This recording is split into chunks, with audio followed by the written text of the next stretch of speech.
بسم اللہ الرحمن الرحیم۔ آج 26 مارچ ہے۔ یا اللہ تیرا شکر کہ تو نے آج کا دن دکھایا۔ مولا کریم ہمیں آج سارا دن چھوٹے بڑے گناہوں سے محفوظ فرمانا اور اپنی نعمتوں کا شکر ادا کرنے کی توفیق دینا۔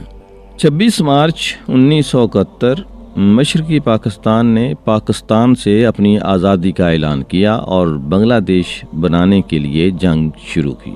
مشرقی پاکستان کے عوام نے پاکستان کے بنانے میں اہم کردار ادا کیا تھا۔ شیر بنگال مولانا فضل الحق کا تعلق بھی بنگال سے تھا، جو قائد اعظم کے دست راست تھے۔ 1971 میں مغربی پاکستان میں جناب ذوالفقار علی بھٹو اور مشرقی پاکستان میں جناب مجیب الرحمان کی پارٹیوں نے اکثریت حاصل کی۔ دشمنوں کی سازشوں سے دونوں کسی نتیجے پر نہیں پہنچ سکے اور آخر مشرقی پاکستان میں علیحدگی کو ہوا ملی اور وہاں علیحدگی کی تحریک کو مدد جو ہے وہ انڈیا نے فراہم کی۔ انڈیا نے اپنی فوجیں مشرقی پاکستان میں اتار دیں اور مشرقی پاکستان کو بنگلہ دیش بنا دیا۔ مشرقی پاکستان کو بنگلہ دیش بنانے میں صرف دشمنوں کا ہاتھ نہیں، دوستوں نے بھی اہم کردار ادا کیا۔ 26 مارچ 1971 بنگلہ دیش کا یوم آزادی۔ بنگلہ دیش کے عوام کو یوم آزادی مبارک۔ 26 مارچ منصور حلاج کا یوم وفات۔ منصور حلاج کی پیدائش کوئی سن 858 کی ہے، وفات 26 مارچ 922۔ فارسی زبان کے مصنف، شاعر، صوفی۔ ان کے والد منصور جو تھے وہ پیشے کے لحاظ سے دھنیے تھے، روئی دھننے کا کام کرتے تھے اور اسی نسبت سے حلاج کہلائے۔ ابن منصور نے عمر کا بڑا حصہ سیر و سیاحت میں بسر کیا۔ منصور حلاج ہمہ اوست کے قائل تھے۔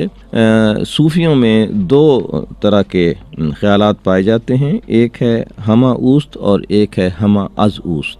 تو ہمہ اوست کے قائل تھے اور انا الحق کا نعرہ لگایا۔ 301 میں گرفتار ہوئے اور 8 سال مسلسل جیل میں رہے۔ 309 میں مقدمے کا فیصلہ ہوا اور 18 ذیقعد کو پھانسی دے دی گئی۔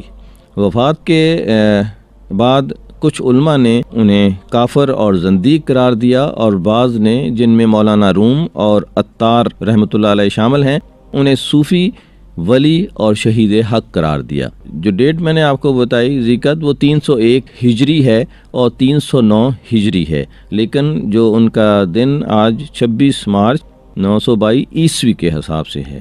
تو ان دونوں میں اس بات کا خیال رکھا جائے کہ ان کو جو پھانسی دی گئی تھی، وہ جو مجھے ڈیٹ ملی وہ ہجری حساب سے تھی۔ 309 میں 8 سال انہوں نے جیل میں گزارے اور 309 ہجری میں ان کا جو ہے انتقال ہوا یا انہیں پھانسی دے دی گئی، اور انگریزی لحاظ سے وہ تاریخ تھی 26 مارچ 922 آج۔